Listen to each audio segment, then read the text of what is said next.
Hey, Emmanuel, this is Pastor Mike. We are knee deep right now into a sermon series based on Genesis chapter 25 all the way through 35 called Wrestling with God, talking about the life of Isaac and Jacob's children that would come after him. And as I have been studying the first few chapters of this series, I've realized that there are some confusing parts about this section. Actually, it starts out in Genesis chapter 21 with the birth of Isaac. And many of us don't even see what the problem is, because as we read through the narrative, it seems like everything is normal. And what I mean by that is that from Genesis chapter 21 all the way through 27, it is not in chronological order. However, when we read Genesis, we often feel like it is. And so the question is why is Genesis chapter 21 through 27 in such a confusing chronological order? I think that there is a good reason for it, and I think that Moses was brilliant in the way that he put together the book of Genesis. And if you don't mind, I would like to take just a couple minutes of your time to show you that indeed it is out of chronological order, but we are better off that way. So let's take a look at the timeline, and then we'll discuss why it is that Moses had made it that way.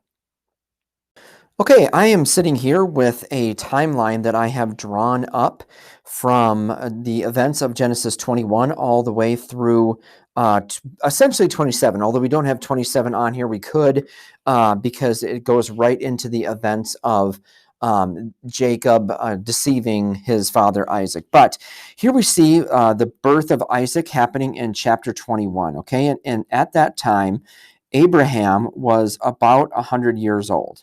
Okay, so we have that recognition there, and then we have down here in chapter 24. You can see that this is chronological at this point, where Isaac and Rebekah end up getting hitched, and we know from the scripture that Abraham. That Isaac was 40 years old when he got married. And if Abraham was 100 years old when he was born, that would mean at this point, Abraham is 100 years old. That's a Y, not a 9 or a G. And then we see chapter 26. So this is all so far seeming in chronological order from these first three, but we're missing chapter 25. We see that Isaac here deceives Abimelech. We don't know exactly how old Isaac was at this time, so therefore we don't know exactly how old Abraham is, but we do know that chronologically speaking, this has to happen before the birth of Isaac and, the birth of Jacob and Esau, which sort of makes it a little bit confusing. Why? Because this is chapter 25. 25 comes before 26, but yet, as far as the Bible goes, this, is kind of wedged in before that. I'll explain why here in just a moment. But we do know that that Isaac, he was, how old was he when they were born? He was 60 years old, if I remember correctly, because it took him 20 years to get pregnant. They were married when he was 40. It took him 20 years for Rebecca to be pregnant, not Isaac.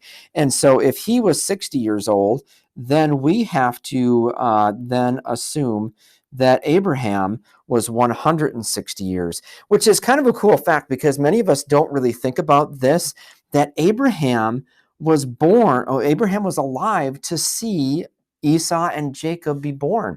The text doesn't tell us that, but we can see chronologically that is what happened. And here, another sort of strange reality of what the text tells us here is that in chapter 25, verses 1 through 18, which if you look at this here, 25:19 through 28, again, it's out of order.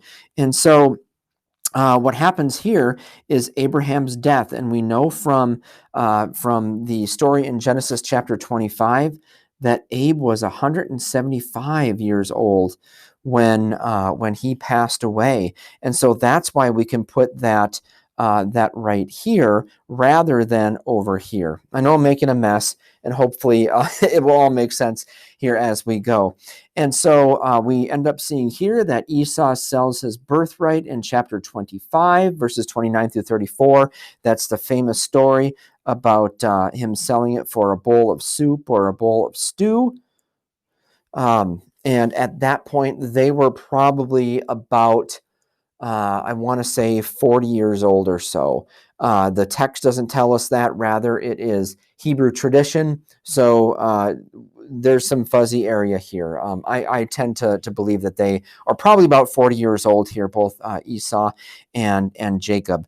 We see that this here is in chapter 25, verses 29 through 34. So really,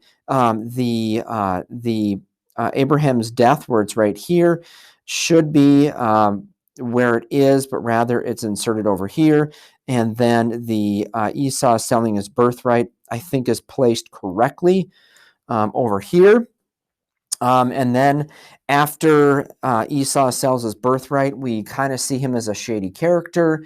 He's sort of a wild man. The text talks about him being harried like an animal, so he's sort of wild and all this. And one thing that he does out of an act of rebellion, because at this point polygamy wasn't necessarily even a construct. But we see in chapter 26, verses 34, that Esau marries two Hittites. And that's going to be a problem for the family. It's going to bring some difficulty to Rebekah, as we'll see in chapter 28 as we go through from there. Now, here is where I think it really matters, because now we see Jacob tricks Isaac, steals the blessing. So I'm just going to say this: steals the blessing. Where does this happen? This happens in chapter 24. We really don't exactly know how old he was based on the text. Again, there is some tradition to say that him and Esau were about 77 at this time. That would make Isaac very old. In fact, that would make him 130 some years old. And I'd have to look at the text to see how old Isaac was when he died. But we see that this happens in chapter 24, but yet we see this happening in chapter 26. Esau marrying two Hittites.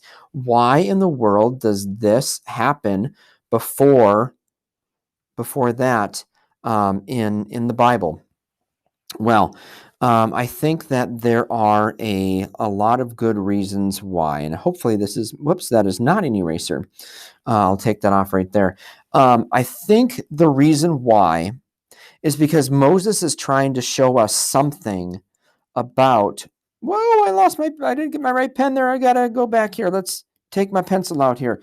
Moses, new program, sorry, trying to learn it here, is trying to teach us something about God's grace. Okay, so it matters that Jacob tricking Isaac comes before Esau marrying two Hittites, even though this comes later on in the text. And I think that what we're trying to show is that God, man, I wish I had a good eraser on here right now. Again, it's just a new program.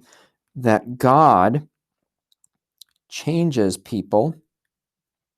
I'm just going to hyphenate that there. And people who reject God end up degrading. I think that's a word. And end up degrading. So those who God draws to himself, they change and they are made new. We're going to see that with Jacob, and I think that we see that Isaac here, Esau, after he is tricked, it makes sense then that he would go and marry these two Hittites, structurally speaking, just to show the contrast between what is going to happen with Jacob and what is going to happen with Esau. Okay. We also see Abraham's death coming before. I'm just going to circle. I know it's getting messy, so please, I apologize for that. We see that happening before all of this, even though he was alive for the birth, and he was alive for this. And I think that Moses put that in there to basically get Abe off the stage, okay? Because the story of Abraham is now essentially over. Sarah is gone. Isaac was born.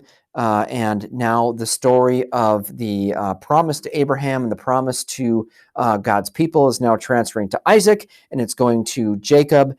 And so there is just these interjections of trying to tell one story by going back even though it's not in chronological order, it is showing God's grace and showing God's promise going forward in real time, even though this is not chronological.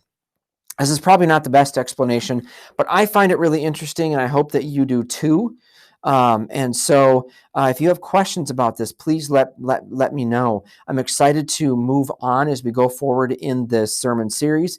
And this is just one way for us to think about why the Bible is structured that it is. So thank you for hanging with me.